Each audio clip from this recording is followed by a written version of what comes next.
Hello bloggers, कैसे हैं आप सब।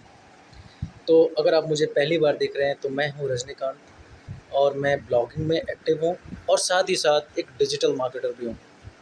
सो आज बात होगी मेरे ब्लॉगिंग जर्नी की, मेरे ब्लॉगिंग करियर की, कि किस तरीके से मैंने ब्लॉगिंग की शुरुआत करी, कहाँ पे पहुंचा, कहाँ पे अप्स एंड डाउन्स आए और अभी मैं कहाँ पे हूँ। और साथ ही साथ चूँकि मैं एक डिजिटल मार्केटर भी हूँ, जैसे कि डिजिटल मार्केटर आप लोग समझते हैं कि पीपीसी एड्स चलाना, गूगल फेसबुक एड्स चलाना, और फ्रीलांसिंग वगैरह भी मैंने किया हुआ है, फनल्स बनाता हूँ और कॉपीराइटिंग भी है, वेबसाइट डिज़ाइनिंग भी है, ग्राफिक्स भी है, वीडियो एडिटिंग, आई मीन बहुत सारी चीज़ें मैंने करी है। तो मैं उन चीज़ों की बात नहीं करूँगा, स्पेसिफिकली ये वीडियो मेरे ब्लॉगिंग जर्नी से रिलेटेड होगी। तो आपके लिए ये वीडियो कैसे हेल्पफुल होगा कि इससे, इस जर्नी से आप बहुत कुछ सीख सकते हो।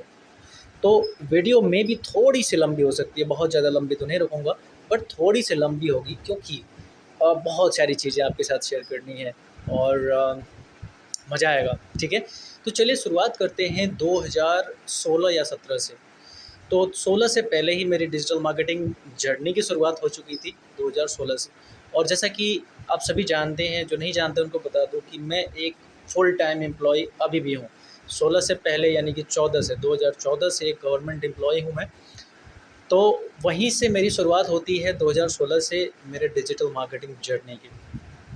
मेरा करियर शुरू हो जाता है एज अ एम्प्लॉय और साथ साथ इंटरनेट पर रिसर्च शुरू हो जाता है डिजिटल मार्केटर का, डिजिटल मार्केटिंग का। सो जैसा कि सभी अधिकांश लोगों की शुरुआत जो है इंटरनेट पे या एक डिजिटल मार्केटिंग करियर में ऐसी ही होती है। कैसी होती है? तो एक टर्म वो सर्च करते हैं गूगल पे, how to make money online, right. So आपने भी कभी ना कभी ट्राई किया होगा, राइट। तो यहाँ से शुरुआत होती है और धीरे धीरे जर्नी आगे बढ़ती चली जाती है।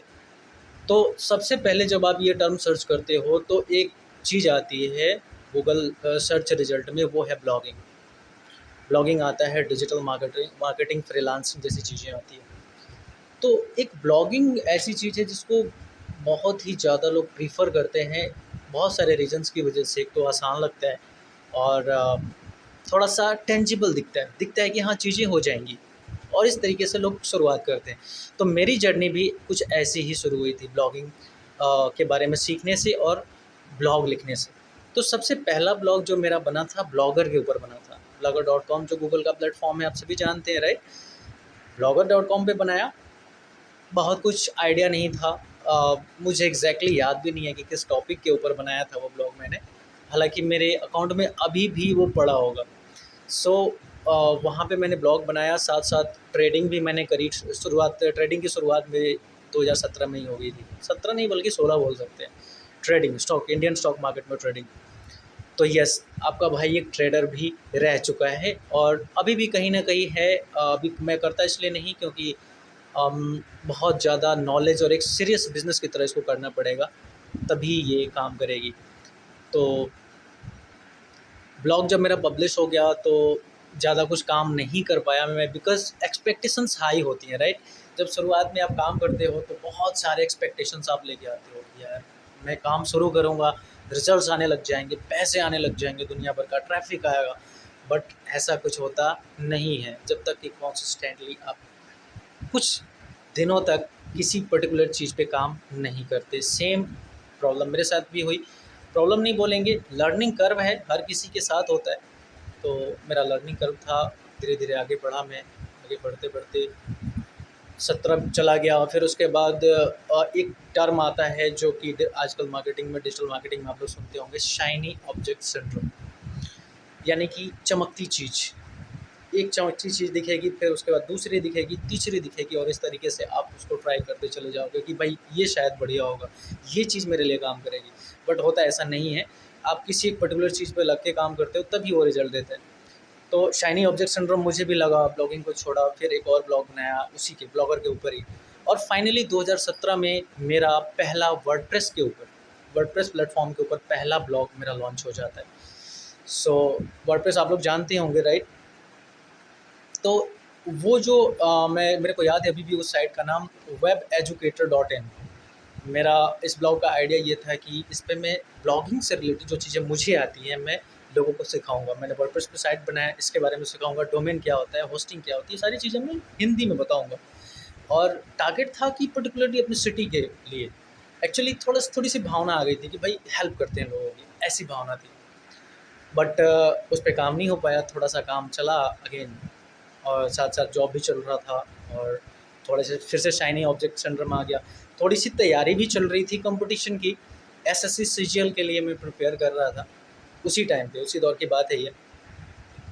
तो इस तरीके से वो ब्लॉग भी फ़ेल हो गया ऑब्वियसली, ठीक है। पोस्टिंग छोटा-सा लिया था मैंने, मुझे याद नहीं है, 1500 2000 ऐसे ही कुछ था, और फिर वो ब्लॉग फ़ेल हो गया। उसके बाद से ब्लॉगिंग को एक तरह से मैंने डिसकंटिन्यू कर दिया, है ना?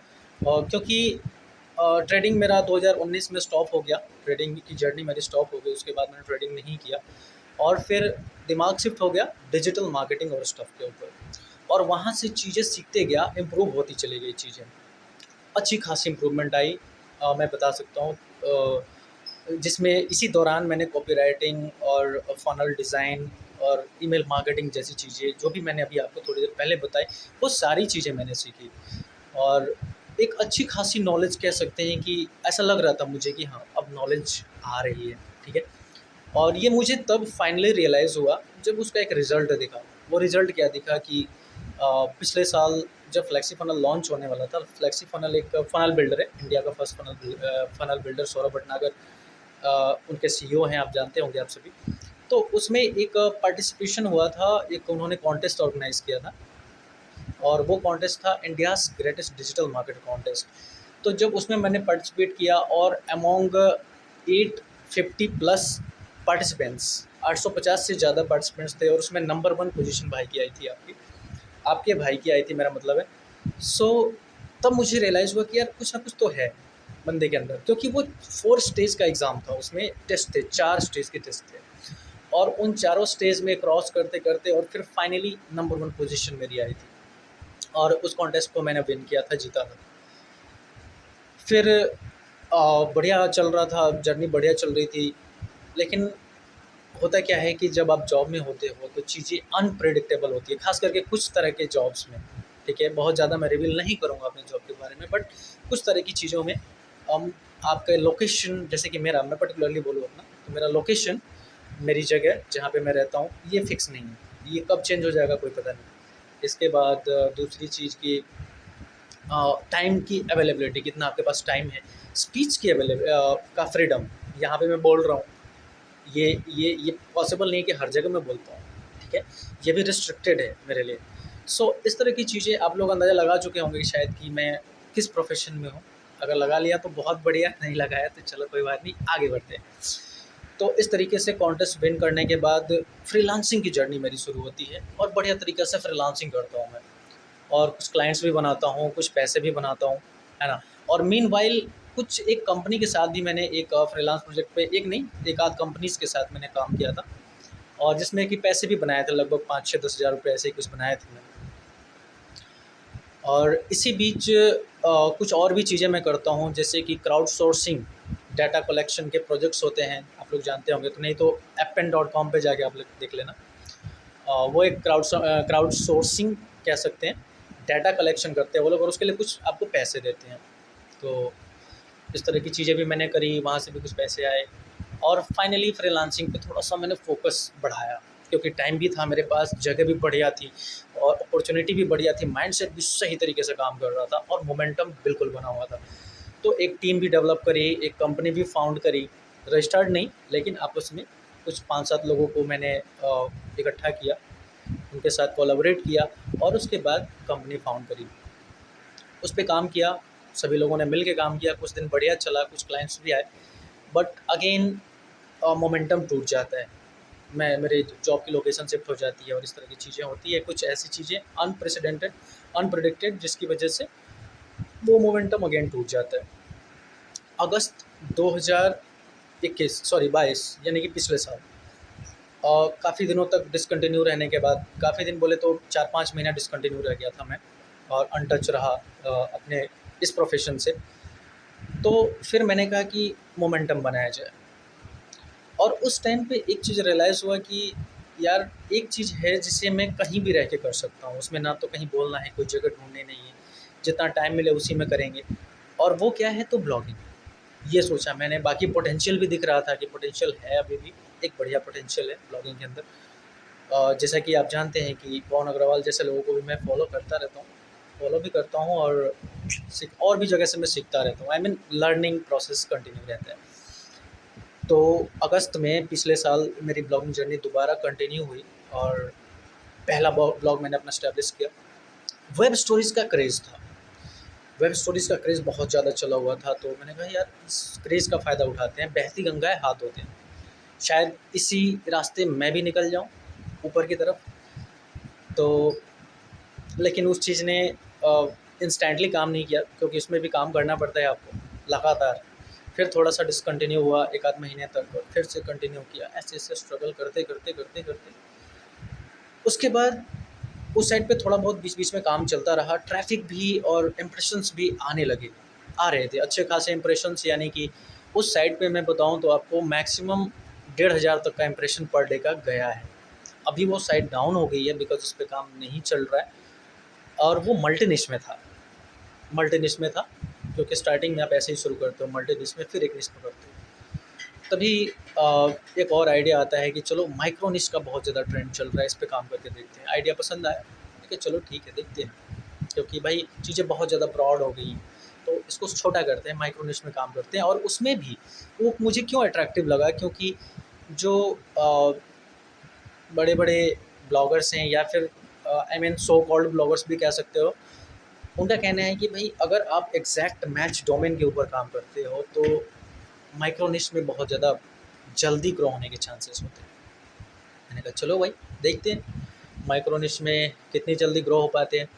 एग्जैक्ट मैच डोमेन ढूंढा गया, निश ढूंढा गया, कुछ कीवर्ड्स ढूंढे गए, क्योंकि माइक्रो निश में वो जो चीज़ चल रही थी उस टाइम पे, अभी भी चल रही है, कि आप एग्जैक्ट मैच डोमेन लो किसी पर्टिकुलर कंपनी से रिलेटेड, कोई प्रोडक्ट से रिलेटेड, है ना? और गूगल को ये लगना चाहिए कि ये उस कंपनी की ऑफ़िशियल वेबसाइट है, जिससे कि आपके पास वो ट्रैफ़िक भेजेगा। ऐसा कुछ कॉन्सेप्ट था। जैसा कि आप लोगों में से कुछ लोग जानते होंगे कि एपीके साइट्स जो हैं, एप्लीकेशंस जो मॉडिफाइड एप्लीकेशंस होती हैं, एमओडीएम एप्लीकेशंस, तो उसके ऊपर साइट्स बनाना, उसके बाद पीडीएफ्स के ऊपर और इस तरह की चीज़ों के ऊपर साइट्स बनाना। तो मैंने भी कहा कि चलो भाई करते हैं। तो इस साल फरवरी से शायद शुरू किया था मैंने, फरवरी मार्च से, और काम करना शुरू किया। अच्छा खासा ट्रैफ़िक आने लगा और इस तरीके से एक-एक करके माइक्रो निश के ऊपर ही मेरी अ, लगभग 8-9 साइटें तैयार हो गई, चलने लग गई। अभी भी चल रही हैं। अब हालाँकि उस पे मैं ज़्यादा काम नहीं कर रहा हूँ, अभी बताऊँगा आगे कि क्या-क्या हुआ। तो एक-एक करके जहाँ भी पोटेंशियल दिखा कि हाँ, यहाँ पे पोटेंशियल है, तो चलो इसको डोमेन बुक कर लेते हैं। डोमेन बुक करके एग्ज़ैक्ट मैच डोमेन ले लिया और उसके ऊपर थोड़ा-सा काम करने लग गया। और काम करते-करते फिर कोई और दिखा मेरे को आइडिया रिसर्च के दौरान कि भाई हाँ, यहाँ भी पोटेंशियल है, तो इसको भी बुक कर लिया डोमेन, फिर से काम करने लग गए। दोनों पे काम कर रहे हैं, फिर तीसरा किया, फिर तीनों पे काम कर रहे हैं। ऐसे-ऐसे करके मेरे पास 8 से 9 साइटें तैयार हो गई। ट्रैफ़िक भी आ रहा था, आ रहा है, अभी भी आ रहा है, इम्प्रेशंस आ रहे हैं, ट्रैफ़िक आ रहा है। और लेकिन अब चूँकि आपका एफ़र्ट, यानी कि आपके पास टाइम जो है लिमिटेड है, ठीक है? टाइम लिमिटेड है, तो ये टाइम एक जगह पे लगाने के बजाय 10 जगह पे लग रहा था। तो अगेन उसी हिसाब से पोस्ट डलेंगे, 10 जगह एक-एक पोस्ट डालोगे, तो 10 जगह होंगे, एक साइट पे एक ही पोस्ट गई ना। और इसके बजाय अगर एक साइट पे 10 पोस्ट डालोगे तो ज़्यादा बेनिफिशियल है।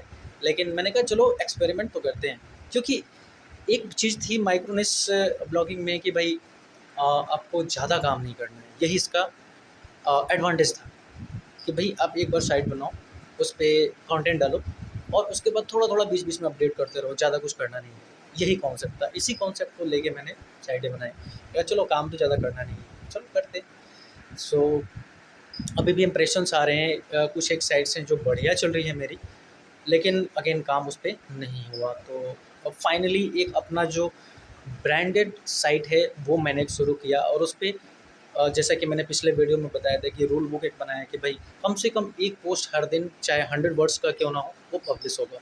एक वीडियो पब्लिश होगी और 1 घंटे की रीडिंग चलेगी। तो ये 3 रूल्स मैंने स्टार्ट किए। सो आप भी रूल बनाइए अगर नहीं बना रहे तो, क्योंकि ये काम करता है।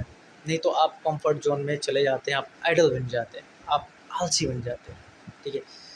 सो इस पे काम चल रहा है।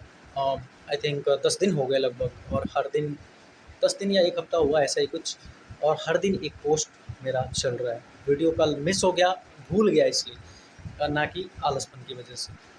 तो इस तरीके से अभी जो है उस पे भी ट्रैफ़िक आ रहा है। और एक जो सबसे बड़ी चीज़ मैं आप लोगों को बताना चाहता हूँ, यहाँ से आप लोगों ने, उम्मीद करता हूँ कि बहुत कुछ मेरे जर्नी से आप लोगों ने सीखा होगा। 2 लेसन आप यहाँ से लीजिए मेरी जर्नी से। डिजिटल मार्केटिंग की बात नहीं करूँगा, मैं ब्लॉगिंग की बात कर रहा हूँ यहाँ पे, सिर्फ ब्लॉगिंग की। ब्लॉगिंग में पहली चीज़ कि आप 10 साइटें मत शुरू करो, एक साइट शुरू करो, एक ही पे काम करो। क्योंकि देखिए अभी एग्जांपल बताया था ना कि 10 साइटों पे 10 एक-एक पोस्ट डलेंगी, तो वो ज़्यादा बेहतर है या फिर एक साइट पे 10 पोस्ट डालोगे वो बेहतर है? आप खुद ही समझ सकते हो, और यही चीज़ गूगल भी कंसिडर करता है। तो क्वालिटी, क्वांटिटी, क्वांटिटी पहले प्रेफ़र की जाती है, उसके बाद क्वालिटी। तो पहली सीख ये रही आपकी। और दूसरी सीख ये है कि एआई, आर्टिफ़िशियल इंटेलिजेंस का बूम चला हुआ है। ये बताने की ज़रूरत नहीं है, आप सभी जानते हैं। चैट जीपीटी, अ, बाई एआई, कैरेक्टर एआई, हेजैन, इस तरह के दुनिया भर के नए-नए टूल्स हर दिन आ रहे हैं, है ना? 11 लैब्स, जो मैं खुद यूज़ करता हूँ, मैं उनकी बात कर रहा हूँ। हर दिन नए-नए टूल्स आ रहे हैं, और इन टूल्स के ऊपर अगर आप लिखते हो, ठीक है। और मज़े की बात ये है कि अब खुद से लिखना भी नहीं है। एक रिसेंटली क्या हुआ था कि पवन अग्रवाल के चैनल पे एक वीडियो आप जाके देखना, ज़रूर देखना। उन्होंने एक रिसेंटली एक एक्सपेरिमेंट किया था कि एआई जनरेटेड कंटेंट कितना, क्या वो रिज़ल्ट प्रोड्यूस कर पाता है। तो उसमें ये चीज़ सामने आई कि भाई उन्होंने एक साइट पे काम किया था, और अभी रिज़ल्ट भी उन्होंने रिवील किया था। 150 पाउंड्स के अराउंड उनका पर डे का अर्निंग हो रहा था वहाँ पे। हर दिन की अर्निंग 150 या 160 पाउंड के आसपास हो रही थी। अगर रुपए में कन्वर्ट करोगे तो देखना कितना होता है, ये डॉलर से भी बड़ा होता है पाउंड। तो ये ट्रैफ़िक, और उन्होंने ये तरीका भी बताया कि इसको करना कैसे है। करने के लिए तरीका बताया कि भई आप 20 पोस्ट, 20 पोस्ट हर दिन एआई जनरेटेड, उसके लिए प्रॉम्प्ट वगैरह अपना डिज़ाइन कर लेना, कैसा बनाना चाहते हो, आपको ऑनलाइन भी मिल जाएगा। 20 पोस्ट डालने हैं, हर दिन डालने हैं, ट्रेंडिंग टॉपिक के ऊपर डालने हैं। तो ऐसा करके देखिए, आप भी करके देखिए, मैं भी शुरू कर रहा हूँ, और इसके रिज़ल्ट्स मैं भी आपके साथ शेयर करूँगा। तो भाई देखो, सोचो मत यार, सोचो मत, आज शुरू कर दो। देखो ये गंगा बह रही है, गंगा बह रही है, हाथ धो, अपने दोनों हाथ धो, पैर भी धो, और हो सके तो नहा भी लो, ठीक है ना? क्योंकि गंगा बह रही है, बहाव तेज़ है, मज़ा आएगा नहा के। बहाव में बहना है, ठीक है? यानी कि हवा की दिशा में अगर चलोगे, अगर पानी में जा रहे हो, नाव से जा रहे हो, तो अगर हवा की दिशा में जाओगे तो बड़ी आसानी से जाओगे। उल्टी दिशा में तैरोगे या फिर चलोगे नाव से, नाव में जो होता है ना, जो बाँधते हैं उसमें कपड़े जैसा कुछ होता है। आप लोग आइडिया समझ गए ना कि भई एआई का बूम चला हुआ है। एआई जनरेटेड कंटेंट गूगल खुद बोलता है कि कोई दिक्कत नहीं भाई, बनाओ आप, बनाओ, डालो। वो वैल्यूएबल होना चाहिए, यूज़र को फ़ायदा मिलना चाहिए उससे। और बाकी आप कंटेंट बनाइए, कोई दिक्कत नहीं है, एआई जनरेटेड कंटेंट बनाइए। तो चैट जीपीटी का यूज़ करो यार, या फिर जैस्पर एआई का यूज़ करो। आई मीन दुनिया भर के टूल्स अवेलेबल हैं आज के टाइम पे, ठीक है ना? एक और पाई डॉट एआई एक सॉफ्टवेयर है, उसका भी यूज़ कर सकते हो। वो तो और ज़्यादा पर्सनलाइज़्ड लैंग्वेज में आपको कंटेंट जनरेट करके दे देगा may be. So I mean start तो करो यार, स्टार्ट करो, और इस एक्सपेरिमेंट को करिए। मैं चाहता हूँ, आप सभी से चाहता हूँ, जो भी इस वीडियो को यहाँ तक देख रहे हैं ना भाई, रियली आपके अंदर पोटेंशियल है, और तभी यहाँ तक देख रहे हो। एक तो कि कुछ खास सेटअप नहीं है, कोई खास तरीके से मैं नहीं बोल रहा हूँ, बड़े-बड़े एडिटिंग नहीं करी है, इसके बाद भी आप मेरे साथ बने हो, इसका मतलब कि पोटेंशियल है आपके अंदर। इस पोटेंशियल का फ़ायदा उठाइए, एआई के ऊपर एक ब्लॉग शुरू कीजिए। आज ही, आज ही डोमेन बुक हो जाना चाहिए, और आज ही वर्डप्रेस के ऊपर वो काम शुरू कर दो, ठीक है? बाय द वे, एक चीज़ यहाँ पे मेरी तरफ से क्या रहेगा आपके लिए कि अगर आप फ़ील करते हैं कि भई आप, आपके पास रिसोर्सेस नहीं है, पैसे नहीं है डोमेन और होस्टिंग खरीदने के लिए, ठीक है। आप एक डोमेन खरीदिए, इतना तो हर किसी के पास हो जाता है यार, 400 500 300 रुपये में, 200 में भी डोमेन आ जाता है, ठीक है। तो डोमेन खरीदिए, मेरे पास आइए, मुझे कमेंट कीजिए, यहाँ पे नीचे कमेंट में बताइए कि आपके पास रिसोर्सेज खरीदने के पैसे नहीं हैं। मैं आपको होस्टिंग दूँगा और मेरे होस्टिंग पे आप अपनी साइट होस्ट कीजिए और काम कीजिए, ठीक है। तो ये मेरी तरफ से है और उम्मीद करता हूँ कि ये वीडियो थोड़ी लंबी हुई लेकिन वैल्यू ज़रूर मिली होगी आपको। तो कैसी लगी वीडियो कमेंट में बताइए और साथ-साथ ये भी बताइए कि आप कब अपना ब्लॉग शुरू कर रहे हैं, ठीक है। तो thank you so much for watching this video till the end see you in the next video. Bye bye.